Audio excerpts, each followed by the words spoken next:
Era un cuadro perfecto, pintado con los colores más vibrantes de mi memoria y de mis sueños. La imagen de mi hijo, Héctor, corriendo por el jardín recién regado, el sol en su cabello, una risa cristalina que llenaba cada rincón de la casa que había construido con mis propias manos. Esa era la imagen que guardaba celosamente, el pilar de mi existencia, el propósito detrás de cada ladrillo, cada esfuerzo, cada amanecer y cada noche, en vela. No era solo su rostro, era la inocencia, la promesa de un futuro brillante, la extensión de mi propia sangre, y mi corazón tonto. Mi familia, esa pequeña unidad que forjé con tanto amor, era mi obra maestra, mi refugio inexpugnable. Recordaba los domingos en la mesa del comedor, las manos pequeñas de Héctor ayudando a amasar el pan, sus preguntas curiosas sobre el mundo, sus abrazos fuertes que disolvían cualquier cansancio. Todo lo que había construido, cada cimiento de esa casa, cada mueble, cada fotografía colgada en la pared, lo había hecho pensando en él, en nosotros. La felicidad entonces era un constante murmullo, una melodía suave que acompañaba cada momento. La cocina siempre olía a café y a pan recién horneado. El jardín estaba lleno de las flores que con tanto esmero cultivaba, y las noches terminaban con un cuento y la promesa de un nuevo día lleno de aventuras. Esa era la base de todo. No había dudas, no había sombras, solo la pura convicción de que había logrado edificar algo hermoso, algo que perduraría. A veces, cuando el silencio de los años venideros se hacía insoportable, volvía a ese recuerdo, a esa luz, intentando encontrar la grieta, el primer atisbo de lo que vendría después. No es conjunto pregada nadita, un don hacia lo que vendría después. Pero en aquel entonces, todo era perfecto. Héctor era mi sol, mi luna, las estrellas, y yo, su universo. Nunca imaginé que un universo tan sólido pudiera desmoronarse con tanta ferocidad, que el cuadro perfecto pudiera ser rasgado y quemado hasta reducirse a cenizas, dejando solo el dolor punzante de un recuerdo que ya no era más que un fantasma cruel. Piura apareció en nuestras vidas como una brisa fresca de verano, o eso pareció al principio. Héctor la trajo a casa una tarde. Sus ojos brillaban de una manera nueva, casi febril. «Mamá, ella es Piura», dijo, con una confianza que no le había visto antes. Piura era bonita, con una risa fácil, y una forma de mirar que a veces me inquietaba, como si evaluara cada detalle. Al principio, me esforcé por aceptarla, por abrirle las puertas de mi hogar y de mi corazón. Después de todo, era la elección de mi hijo, y yo solo quería su felicidad. Pero, poco a poco, la frescura de esa brisa empezó a sentirse como una corriente helada. Héctor, mi hijo, el que compartía conmigo los chistes tontos y las confidencias a medianoche, empezó a distanciarse. Sus conversaciones se volvieron superficiales. Sus ojos, antes llenos de calidez hacia mí, a menudo se posaban en Piura buscando su aprobación antes de hablar. Sentía que algo se estaba filtrando, como agua por una grieta imperceptible. Las cenas familiares, antes ruidosas y llenas de alegría, se tornaron tensas, con Piura y Héctor compartiendo miradas cómplices que me excluían. Él comenzó a desatender sus responsabilidades, a dejar de lado los pequeños detalles que siempre lo habían caracterizado. Mis preguntas sobre su trabajo, sobre sus planes, se encontraban con respuestas evasivas o con un gesto impaciente de su mano. La casa que había sido mi santuario, ahora albergaba una energía extraña, una sutil discordia. Una tarde, mientras regaba mis rosales, Luis, un viejo amigo de la familia, me visitó. Hablamos de todo y de nada, hasta que el tema de Héctor surgió. Luis, lo veo tan cambiado, le confesé, con un nudo en la garganta. Luis me miró con comprensión. Margarita, los hijos crecen y cambian. Pero a veces, la influencia de otros puede ser fuerte. Dicen que solo se casa una vez. Asegúrate de que su elección sea la correcta para él, y para ti también. Su comentario resonó en mi cabeza, una premonición silenciosa. Miré hacia la casa, donde veía a Héctor y Piura riendo en la sala, y por primera vez, sentí un escalofrío que no tenía nada que ver con el viento de la tarde. Algo no encajaba. La imagen perfecta de mi hijo empezaba a empañarse, y yo, sin saberlo, ya estaba en el borde de un abismo que me engulliría por completo. 2 años después, el anuncio de su matrimonio llegó como una tormenta largamente pronosticada. No había sorpresa en mi corazón, solo una resignación agridulce que se había ido gestando con cada día que pasaba. La ceremonia fue en un jardín alquilado, con arreglos florales ostentosos y una lista de invitados que apenas conocía. Vi a mi hijo en el altar, con un traje de marca impecable, sonriendo a Piura, que lucía un vestido deslumbrante. Debería haber sentido una alegría inconmensurable, la felicidad de ver a mi primogénito formalizar su amor, pero en cambio, una punzada fría me atravesaba el pecho.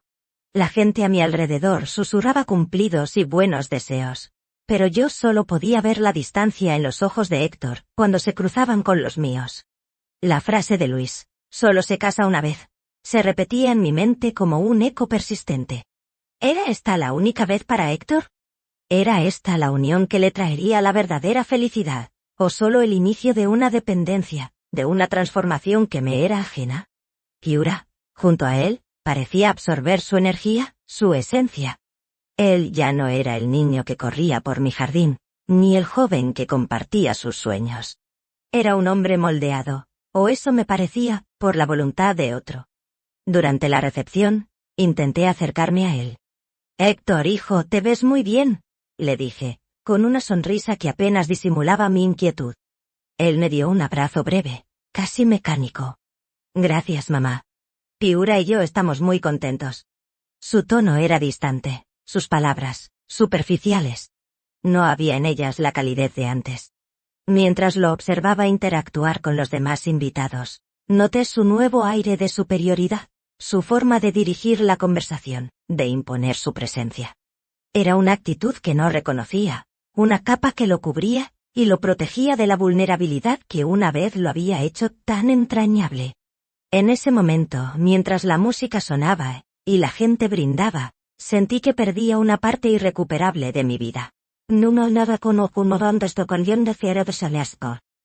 era solo un matrimonio, era la clausura de una etapa, el cierre de un libro que había creído conocer de principio a fin. Miré a mi alrededor, a los rostros desconocidos, y sentí una soledad profunda.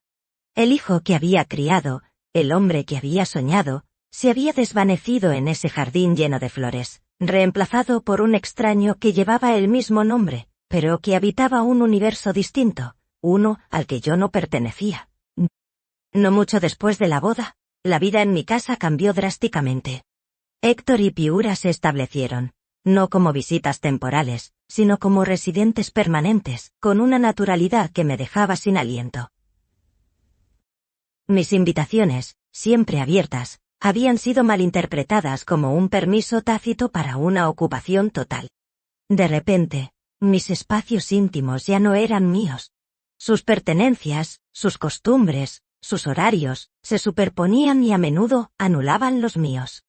El aroma a café y pan se mezclaba ahora con fragancias más fuertes, con los restos de comidas exóticas que yo no preparaba, y con el eco de sus risas y discusiones a deshoras. Héctor, con su ropa de marca, que antes solo usaba para ocasiones especiales, ahora la vestía a diario, como un uniforme de su nueva identidad. Ambos, Piura y él, se movían por mi casa con la complacencia de dueños, comiendo mi comida, utilizando mis recursos, pero sin ofrecer una contribución real. Los gastos del hogar se dispararon, y las facturas se acumulaban en la encimera. Mis ahorros, destinados a mi jubilación y a mi tranquilidad, empezaron a mermar a un ritmo alarmante.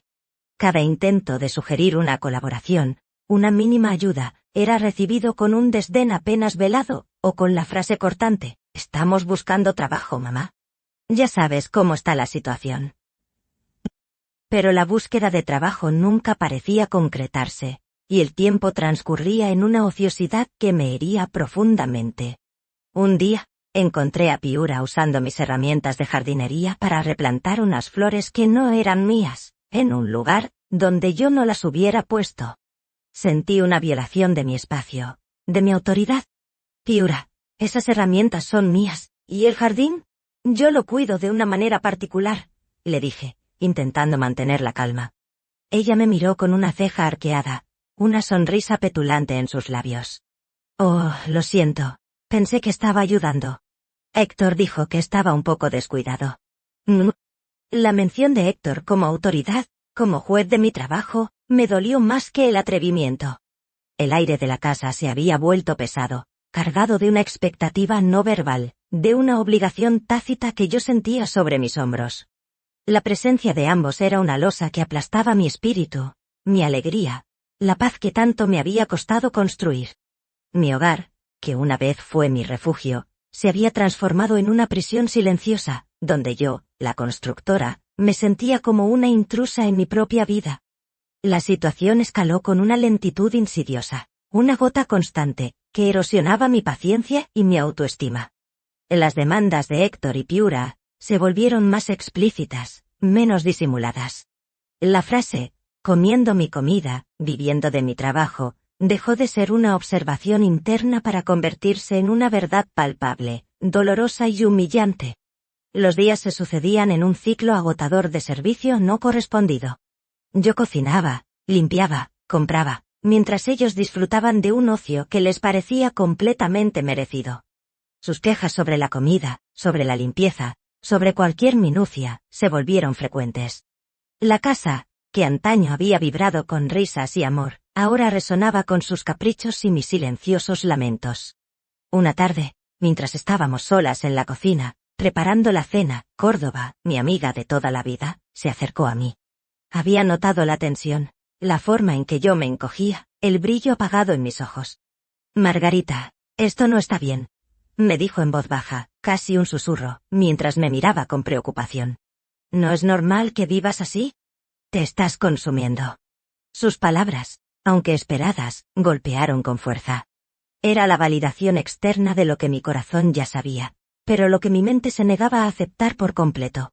Yo, en mi profunda desesperación, me aferraba a un hilo delgado de esperanza. Guadalajara se había convertido en un eco distante, un lugar donde una parte de mí aún esperaba que Héctor reaccionara, que volviera a ser el niño amoroso que había sido. Que despertara de ese letargo de indiferencia y egoísmo. Quería creer que debajo de esa capa de altanería y exigencia, aún residía mi hijo. Le preparaba sus platillos favoritos, le compraba cosas que le gustaban, intentaba iniciar conversaciones sobre el pasado, sobre nuestros recuerdos compartidos, con la vana esperanza de encender una chispa de la persona que él había sido. Pero cada intento era un fracaso. Cada gesto de amor era ignorado, o peor aún, interpretado como una señal de debilidad que ellos explotaban sin piedad. La esperanza se marchitaba lentamente, dejando en su lugar un vacío cada vez más grande. La cocina, el corazón de mi casa, se había convertido en el escenario de mis conversaciones más difíciles, con Córdoba y conmigo misma, donde el esto no está bien, resonaba no solo en mis oídos, sino en cada fibra de mi ser. El niño que había conocido, el que había criado, parecía haberse desvanecido por completo, dejando una cáscara que solo sabía pedir y tomar. El aire en la casa se hizo irrespirable, cargado con el peso de las palabras no dichas, y de las expectativas rotas. La sutil discordia se transformó en una agresión pasiva constante. Un goteo de pequeñas humillaciones que me despojaban de mi dignidad. Héctor, con Piura a su lado, se había convertido en un déspota en mi propio hogar. Sus comentarios eran punzantes, sus desaires públicos, especialmente cuando había visitas. Mamá, ¿no crees que esta comida está un poco pasada? ¿O no es hora de que renueves estos muebles viejos? Piura tiene ideas mucho mejores. Cada frase era una estocada, una forma de recordarme mi supuesta obsolescencia, mi falta de modernidad. Piura, siempre con una sonrisa de suficiencia, reforzaba sus palabras con miradas cómplices o con asentimientos exagerados. Su influencia sobre Héctor era innegable, perversa. Parecía alimentar su ego, sus caprichos, empujándolo aún más lejos de cualquier vestigio de su antiguo yo. Yo me sentía como un objeto, un recurso del que podían disponer a su antojo, sin importar mis sentimientos o mi bienestar. La casa, antes un santuario de paz, se había convertido en un campo de batalla emocional, donde yo era la única combatiente, luchando contra la invisible opresión de mis propios familiares. La vergüenza me carcomía. ¿Cómo había llegado a esto? ¿Cómo mi hijo, mi carne y mi sangre, podía tratarme con tanto desdén? Miraba mis manos, las mismas que lo habían alimentado, vestido y sostenido, ahora temblaban con impotencia. Mis pensamientos se escapaban a Guadalajara, a la vida que había soñado para mí, a las esperanzas que un día me llenaron de fuerza. Aquella ciudad representaba un escape, una posibilidad de que las cosas fueran diferentes, de que Héctor recordara el amor que una vez nos unió. Aún en lo más profundo de mi ser, una pequeña voz se negaba a aceptar que todo estaba perdido. Una noche, después de una de sus habituales diatribas sobre cómo yo no entendía el mundo moderno, o no me esforzaba lo suficiente para estar a su altura, me encerré en mi habitación, con el corazón apretado. Las lágrimas corrían por mi rostro, silenciosas, pesadas. Me sentía atrapada en mi propia casa, en la vida que había construido con tanto sacrificio. La imagen de Héctor riendo, con su ropa de marca, en mi sala, mientras yo me consumía en silencio, era una tortura constante. La esperanza de su regreso, de su redención, se aferraba a mí como una enfermedad, una adicción que me impedía ver la verdad con claridad. Pero esa noche, algo se rompió dentro de mí, un pequeño dique que contenía la marea de mi sufrimiento, anunciando que el punto de no retorno estaba cerca. La tensión había estado acumulándose durante semanas, una nube negra que amenazaba con descargar su furia en cualquier momento. Y lo hizo. La discusión, como tantas otras, comenzó por una nimiedad, la temperatura del agua de la ducha, o la falta de un ingrediente en la cena. Pero esta vez las palabras de Héctor, cargadas de una ira desproporcionada, traspasaron todas las barreras. Su voz se elevó, se transformó en un grito gutural, y sus ojos, antes tan tiernos, se convirtieron en pozos de furia que no reconocí. Esta es mi casa, y yo decido lo que se hace aquí. Si no te gusta, vete. Vociferó, una mentira flagrante que golpeó mi alma con la fuerza de un rayo. La injusticia de sus palabras, en la casa que yo había edificado con cada fibra de mi ser, fue más de lo que pude soportar. Intenté defenderme, explicarle, recordarle la verdad, pero mi voz era débil frente a su torrente de reproches. Él se acercó, su rostro contorsionado por la ira, y en un acto de rabia descontrolada, me empujó. Caí al suelo de la cocina, mi cabeza golpeando el borde de la encimera. Un dolor agudo me atravesó, seguido por una calidez húmeda que se extendió por mi sien. Sangre. La vi gotear sobre el brillante azulejo, formando un pequeño charco escarlata, y en ese instante, el mundo se detuvo. Piura, que hasta ese momento había observado desde el umbral, ni siquiera parpadeó. Su rostro, inexpresivo, solo reforzó la frialdad del momento.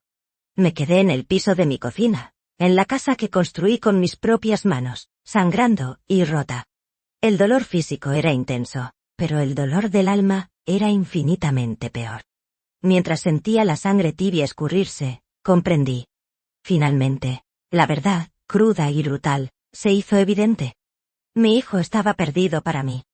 No era un mal momento, ni una mala influencia. Era una ruptura irreparable, un abismo insalvable.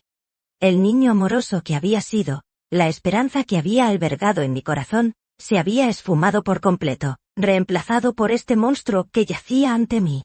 Las lágrimas se mezclaron con la sangre, y en ese instante, en el frío suelo de mi cocina, juré que ese sería el último día de mi sufrimiento, silencioso. El último día en que permitiría que el hombre que había parido me destruyera.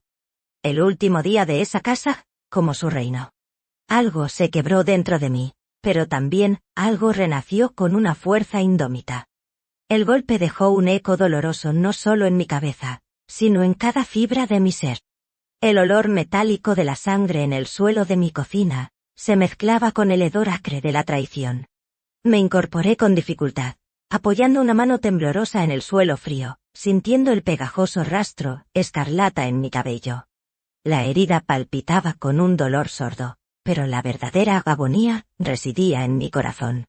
Los ojos de Héctor estaban aún inyectados en sangre, pero su furia se había transformado en una especie de frialdad petrificada, sin rastro de arrepentimiento. Piura, a su lado, lo tomó del brazo, y susurró algo que no pude oír, pero que pareció confirmarle que su acción estaba justificada. No hubo disculpa, ni un atisbo de preocupación. Solo el silencio pesado que siguió al estallido, roto únicamente por el sonido de mi propia respiración entrecortada. Los observé, a Héctor con su ropa de marca, a Piura con su expresión impávida, ambos parados en mi casa, en el lugar que había sacrificado todo por construir. Era un cuadro grotesco de ingratitud y abuso. Comían mi comida, vivían de mi trabajo, y ahora me habían golpeado y humillado hasta el extremo. La imagen era tan vívida, tan dolorosa, que se grabó en mi retina como una marca indeleble.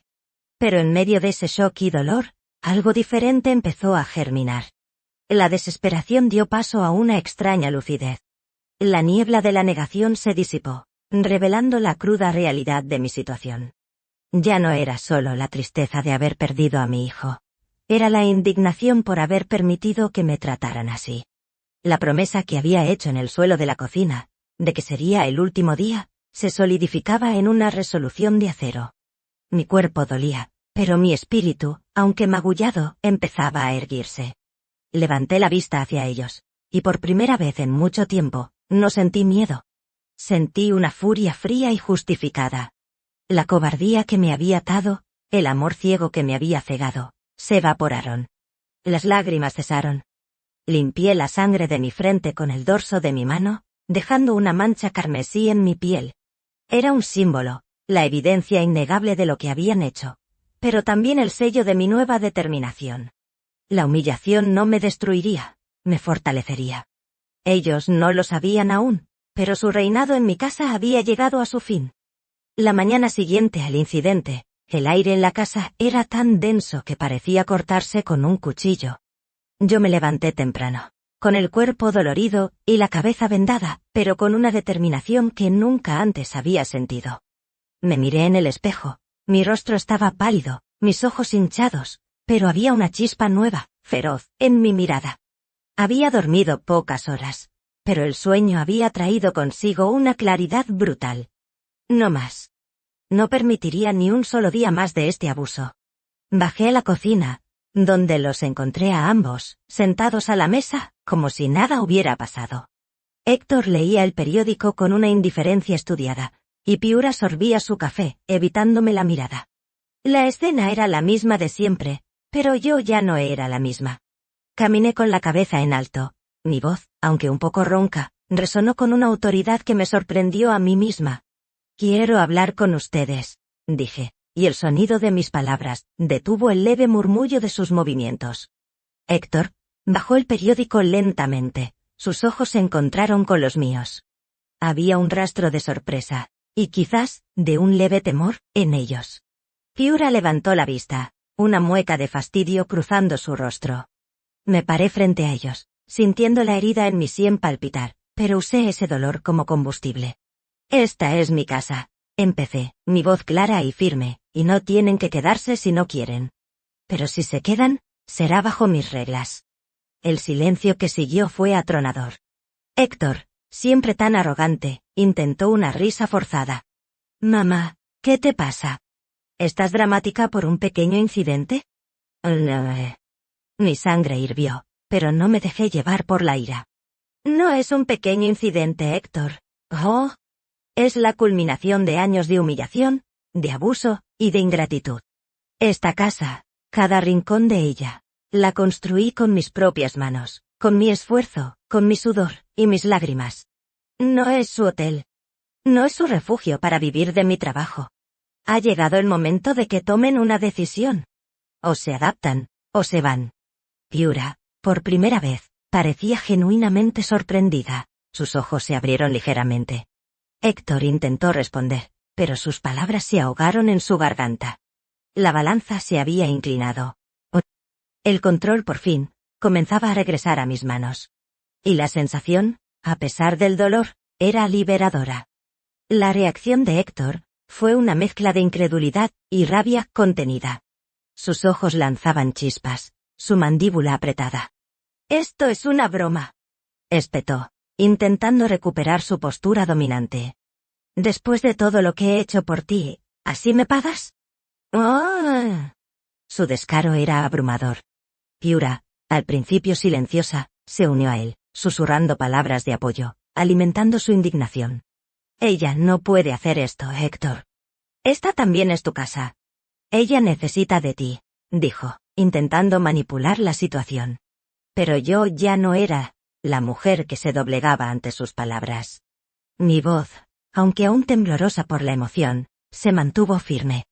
No, hijo, lo que estoy haciendo ahora es ayudarme a mí misma, algo que debí hacer hace mucho tiempo. Y si eso significa que ustedes no entienden el significado de respeto y gratitud, entonces esta no es su casa. La expresión de Héctor cambió de la ira a un rastro de miedo. Nunca antes me había visto tan decidida. El clímax llegó con la intervención externa.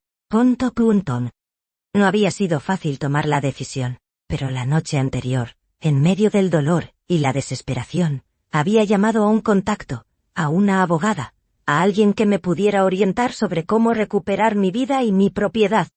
Y así, unas horas después de mi confrontación, un oficial de policía llegó a mi puerta, acompañando a una trabajadora social que yo había contactado. La vergüenza de tener a extraños presenciando la disfuncionalidad de mi familia era inmensa, pero mi resolución era más fuerte.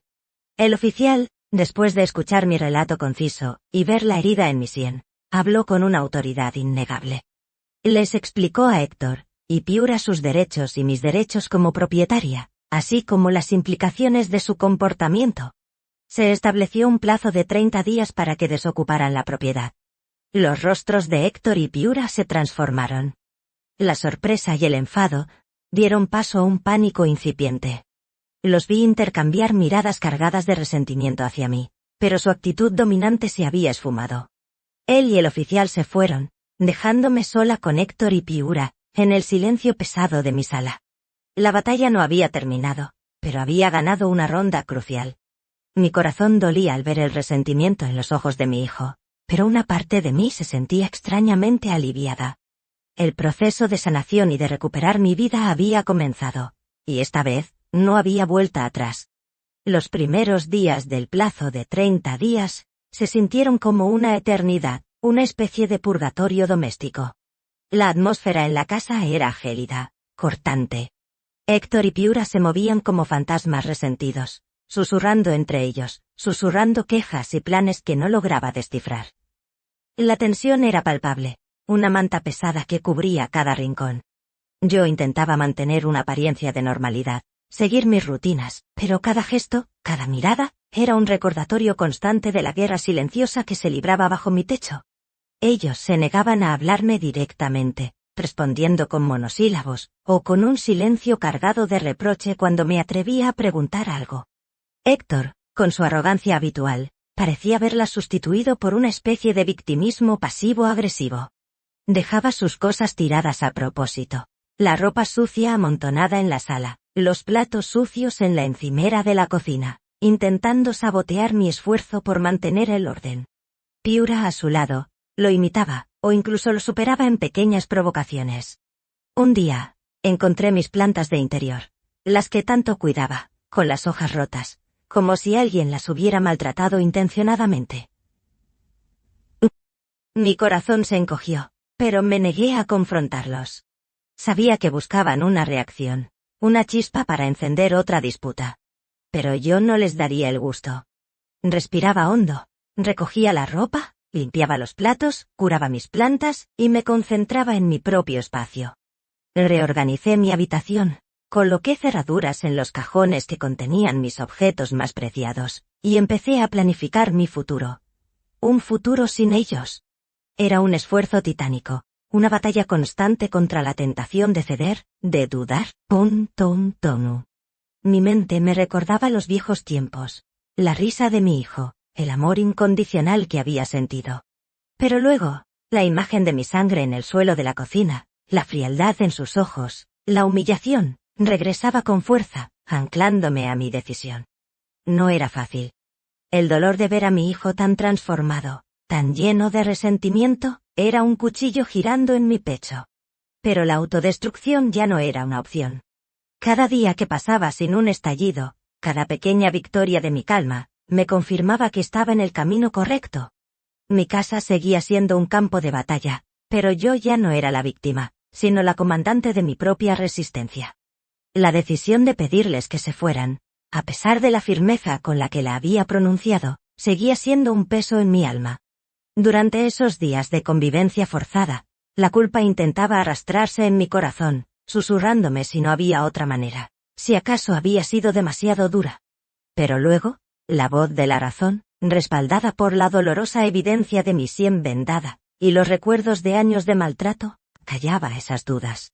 Me veía en el espejo, no solo a la mujer con una herida física, sino a la mujer herida por dentro, y sabía que no había otra salida. Los observaba a la distancia, a Héctor y a Piura, en sus conversaciones susurradas, en sus gestos de desdén. Y me preguntaba, ¿quién era ese hombre que deambulaba por mi casa, con el rostro de mi hijo, pero sin el alma de mi hijo? Era una pregunta sin respuesta, un abismo de incomprensión. No sé qué es, pero no es mi hijo. Esta frase se había convertido en mi mantra, mi escudo contra el dolor de la realidad. Lo veía, lo escuchaba, pero la conexión, el vínculo sagrado que nos unía, se había roto en 1000 pedazos. Intentaba encontrar un rastro de su antigua personalidad, una chispa del chico risueño y amable. Recordaba sus sueños de la infancia, sus dibujos pegados en la nevera, sus ojos brillantes de curiosidad. Pero el hombre frente a mí, era un extraño, cubierto por una capa de resentimiento y egoísmo. Sus prioridades eran otras, sus valores, ajenos a todo lo que yo le había enseñado. Su ropa de marca, que antes me parecía un símbolo de éxito, ahora me resultaba un disfraz, una forma de ocultar el vacío que sentía. Las noches eran las más difíciles. El silencio del hogar, que antes me ofrecía consuelo, ahora se sentía como un reproche. El insomnio era mi compañero, y en esas horas de oscuridad, las lágrimas fluían libremente, lágrimas de dolor por la pérdida, lágrimas de rabia por la injusticia, y lágrimas de una extraña liberación tontorina. Sabía que estaba haciendo lo correcto, aunque doliera hasta lo más profundo de mi ser. Estaba recuperando mi vida, mi dignidad, mi hogar. Y aunque el precio era la pérdida de mi hijo tal como lo había conocido, sabía que ya lo había perdido mucho antes de que el oficial apareciera en mi puerta. Solo ahora, finalmente, lo estaba aceptando. La presencia de Héctor y Piura, a pesar del ultimátum, seguía siendo un ancla pesada en mi vida. Los días se arrastraban, cada uno un desafío a mi paciencia y a mi resolución. No hacían movimientos significativos para marcharse. Sus escasas pertenencias no disminuían, de hecho, a veces parecía que añadían más, como para dejar una huella más profunda, una marca de su permanencia. Sus maletas permanecían cerradas, ignoradas, una silenciosa burla al plazo establecido. Era un juego de nervios, y ellos parecían disfrutar la tortura de mi espera.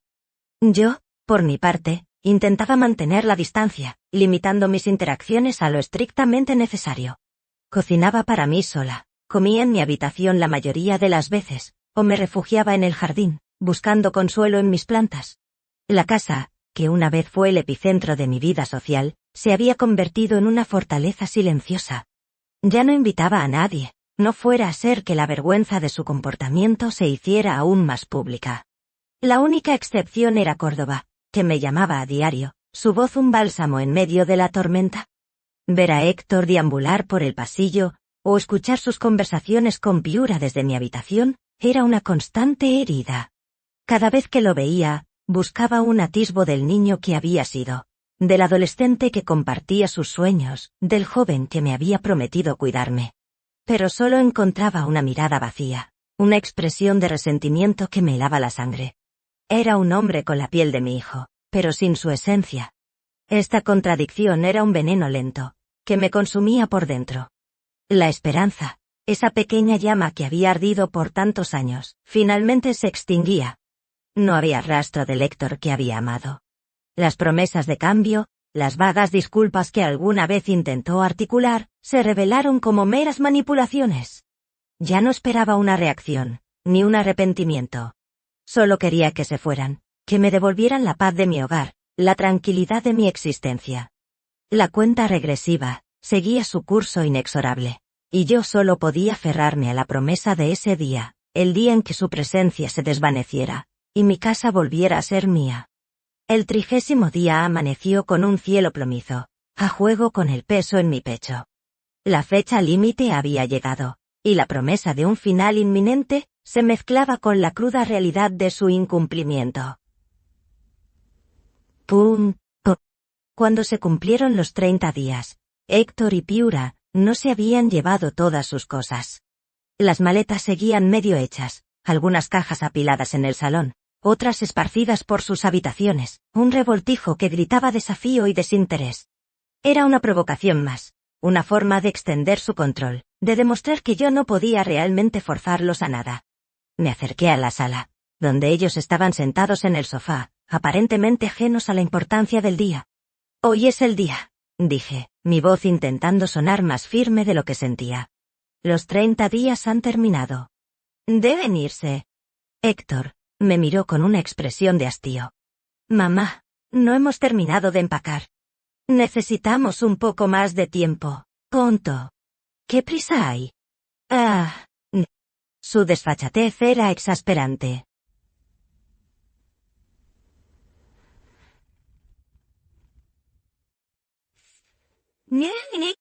Piura asintió, con una sonrisa burlona. Sí, un par de días más no harán daño a nadie.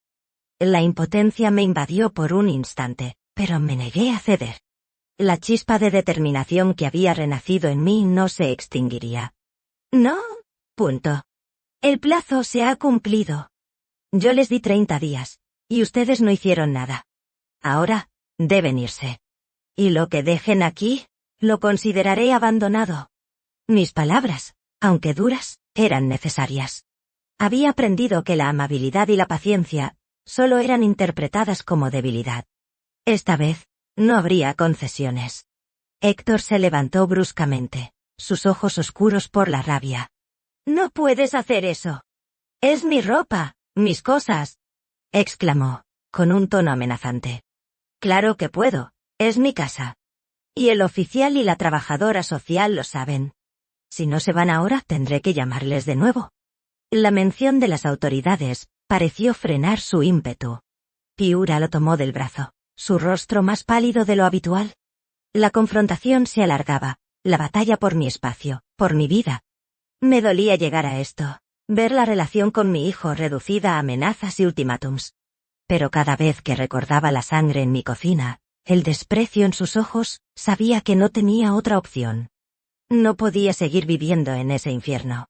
Ese día, mi hogar, mi refugio, se convirtió en un campo de batalla donde, por fin, yo estaba ganando terreno, ladrillo a ladrillo, dignidad a dignidad. La confrontación de la mañana, aunque tensa, finalmente produjo resultados. Héctor y Piura, con caras largas y gestos cargados de resentimiento, comenzaron a recoger sus cosas con un frenesí tardío. No era una despedida, sino una retirada forzada, llena de la ira de dos personas que se sentían injustamente expulsadas.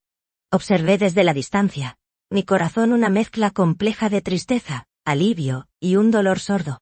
Cada maleta que arrastraban, cada caja que cargaban, era un paso hacia la libertad, pero también un paso más en la confirmación de la pérdida irreparable. Cuando el sol empezaba a ponerse, un taxi se detuvo frente a mi casa. Con un último intercambio de miradas gélidas, Héctor y Piura salieron, cargando lo que pudieron llevarse. Dejaron atrás una cantidad considerable de pertenencias, como un desafío final, un recordatorio de su presencia que se negaba a desaparecer por completo. Maletas rotas, algunas cajas abiertas, ropa dispersa, libros, objetos de valor sentimental dudoso. Era como si quisieran dejar una parte de sí mismos, una huella que les permitiera, de alguna manera, seguir controlándome. El taxi se alejó, y la calle quedó en silencio. El silencio ponele. Era un sonido tan profundo, tan abrumador, que mis oídos zumbaban. No había rastro de Héctor y Piura. Se habían ido. La casa, por primera vez en años, estaba verdaderamente vacía de su presencia opresiva. Caminé por las habitaciones, por la sala, por la cocina, sintiendo el eco de su ausencia. No era la paz que había imaginado, al menos no de inmediato. Era más bien una sensación de vacío, de agotamiento emocional. Las lágrimas, que había retenido por tanto tiempo, finalmente, cayeron. Eran lágrimas de liberación, sí, pero también de luto. luto por el hijo que se había ido, luto por la familia, que una vez fue, luto por los años de sacrificio y dolor. Miré los objetos que habían dejado, y sentí una extraña mezcla de rabia y melancolía. Eran los restos de una relación rota, la evidencia física de un capítulo que finalmente había llegado a su fin. La casa, mi santuario, estaba herida, marcada por la batalla, pero libre. Y yo, aunque rota, también lo estaba. El eco del taxi desvaneciéndose en la distancia, marcó el inicio de una nueva era, no con un estruendo, sino con un silencio atronador. La casa, antes bulliciosa y tensa, ahora vibraba con una quietud inusual, casi sagrada. Caminé por las habitaciones, mis pasos resonando en el vacío, y por primera vez en mucho tiempo, sentí que cada rincón me pertenecía de nuevo. Pero no era una paz instantánea. Era una quietud cargada, un espacio que aún guardaba la energía residual de la discordia. El primer impulso fue limpiar. Limpiar con furia, con una necesidad casi primal de purificar cada superficie, cada tela, cada recuerdo. Deshacerse de las huellas de su paso, era un ritual de exorcismo.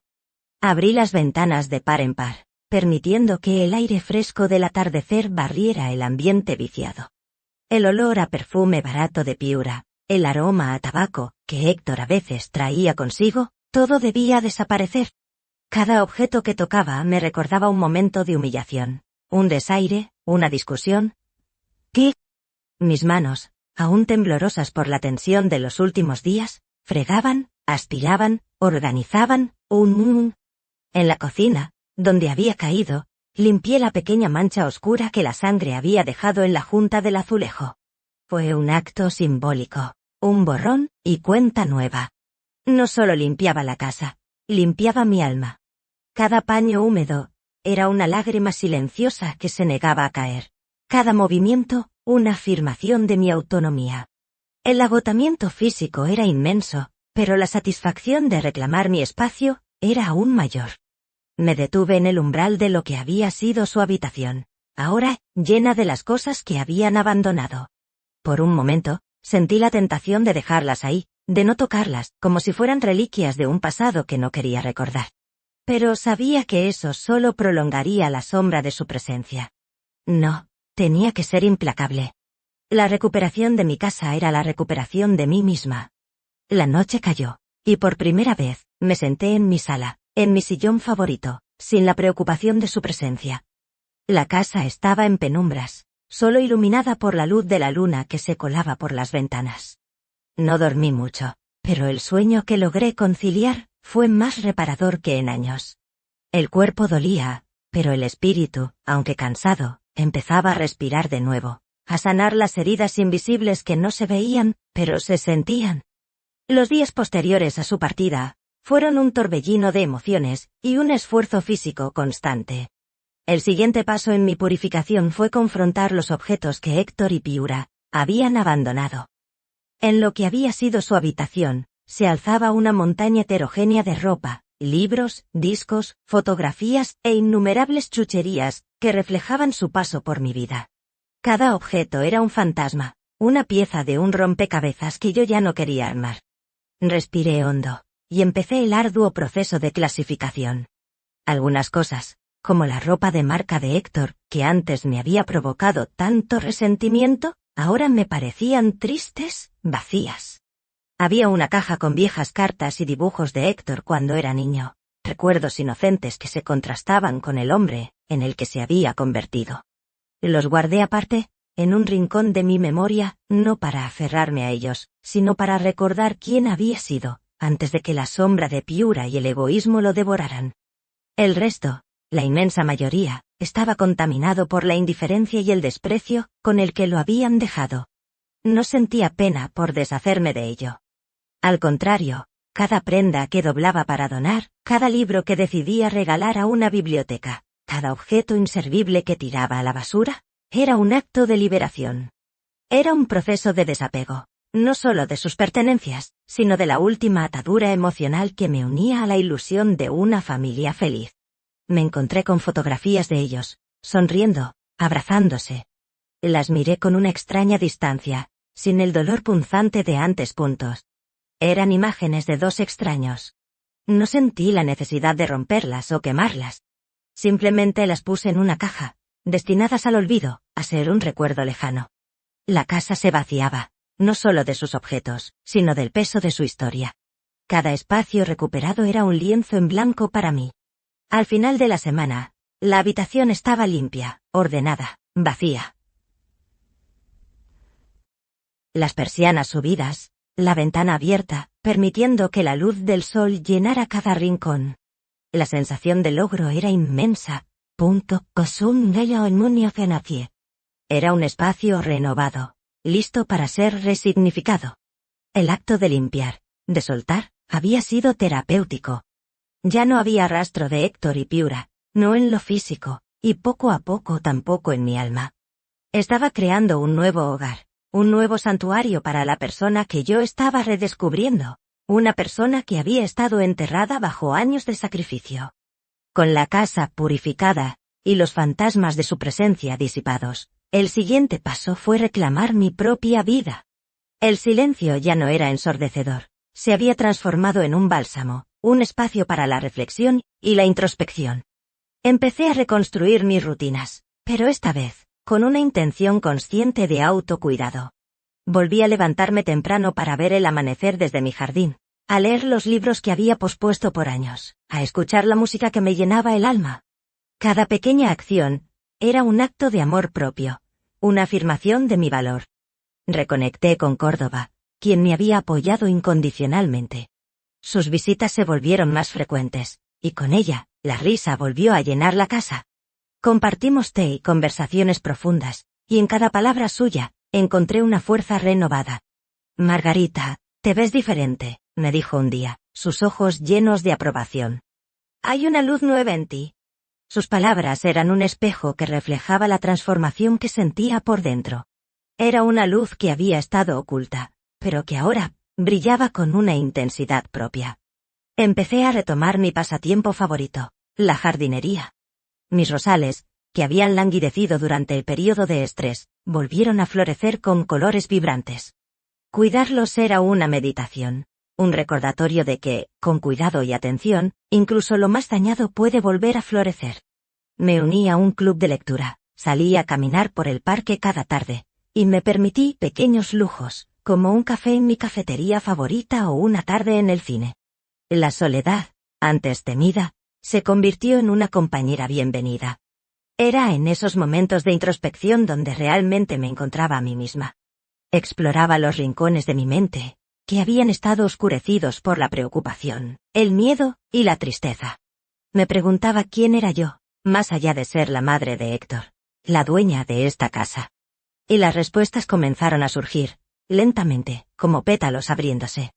Era una mujer fuerte, resiliente, con una capacidad inmensa de amar, y con un deseo aún mayor de vivir plenamente.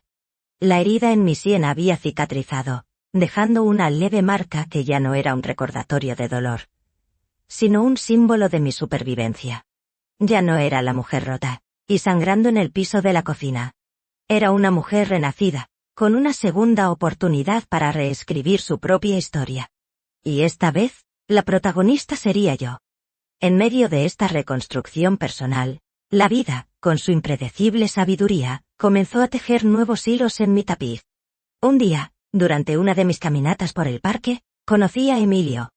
Él era un jardinero, como yo, con manos fuertes y ojos amables que reflejaban una profunda serenidad.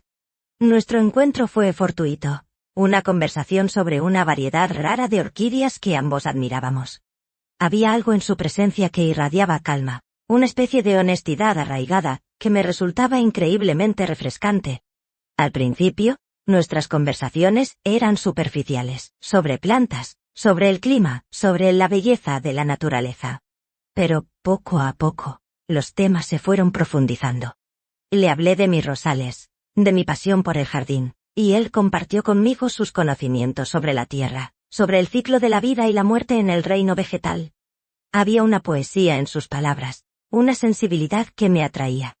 Por primera vez en mucho tiempo, me sentí escuchada, vista, sin juicio, sin la necesidad de ocultar mis cicatrices.